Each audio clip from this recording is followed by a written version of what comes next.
ఇల్లేగా, మా ఇంట్లోనే ఉన్నాను, హైదరాబాద్లో ఉన్నాను. సో నేను విన్నాను పొద్దున్నుంచి, నాకు ఫోన్లు రావడం జరిగింది. నేను కూడా వీడియో క్లిప్ చూశాను. మన మీడియా మిత్రులు చాలామంది నన్ను అడిగి క్లారిఫై చేసుకున్నారు. వాళ్ళ దాంట్లో రాలేదు నాకు తెలిసి. చాలా ఇట్లా శ్రీకాంత్ ఇలా బెంగళూరులో రేవ్ పార్టీకి వెళ్ళాడు, హేమ వెళ్ళింది, ఈ టైప్లో ఏవో వచ్చినాయి. నిజంగా నాకు నవ్వు వచ్చింది. ఇంట్లో వాళ్ళందరూ నవ్వుకున్నాం.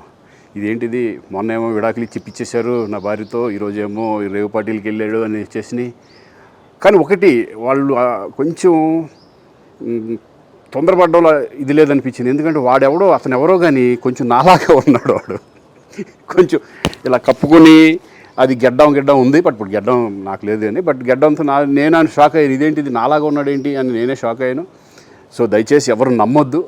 ఎందుకంటే రేవ్ పార్టీలకి వెళ్ళే కల్చర్ నాది కాదు, పబ్ కల్చర్ మనిషిని కాదు నేను. ఒక్కోసారి బర్త్డే పార్టీలకి వెళ్తాము, ఒకవేళ తెలియకుండా ఏదైనా వెళ్ళినా ఒక హాఫ్ అన్ అవర్ నుండి వచ్చేస్తాను తప్పితే అటువంటి ఏమీ లేదు. రేవ్ పార్టీ ఎలా ఉంటుందో కూడా నాకు తెలియదు.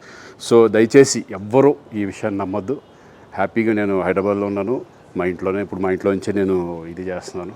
సో దయచేసి మీడియా మిత్రులందరికీ కూడా నేను చెప్పేది ఏంటంటే, ఏ విషయం కరెక్ట్గా తెలుసుకోకుండా మీరు కూడా థంబ్నైల్స్ పెట్టేసేసి, నా బొమ్మ వేసేసి రేవ్ పార్టీలో పట్టుబడ్డ శ్రీకాంత్ ఈ టైప్లో వేస్తున్నారు. కాబట్టి దయచేసి ఎవరు నమ్మొద్దు.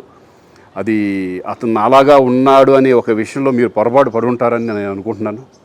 దయచేసి అది నేను కాదు. Thank you. ఇటువంటి అన్నీ కూడా నిజంగా కొంతమంది, వాళ్ళందరికీ నిజంగా థ్యాంక్స్ చెప్పుకుంటున్నాను నేను. కొంతమంది మీడియా మిత్రులు నాకు డైరెక్ట్గా తెలుసు కాబట్టి, వాళ్ళ ఫ్రెండ్స్ లాగా నన్ను ఇచ్చేస్తారు కాబట్టి, వాళ్ళందరూ నన్ను డైరెక్ట్గా అడగడం, నేను చూసి ఇద్దరు నవ్వుకోవడం, వాళ్ళు వాళ్ళ దాంట్లో వేయకుండా చూశారు కొంతమంది. వాళ్ళందరూ కూడా నేను థ్యాంక్స్ చెప్పుకుంటున్నాను. దయచేసి ఇవన్నీ నమ్మొద్దు.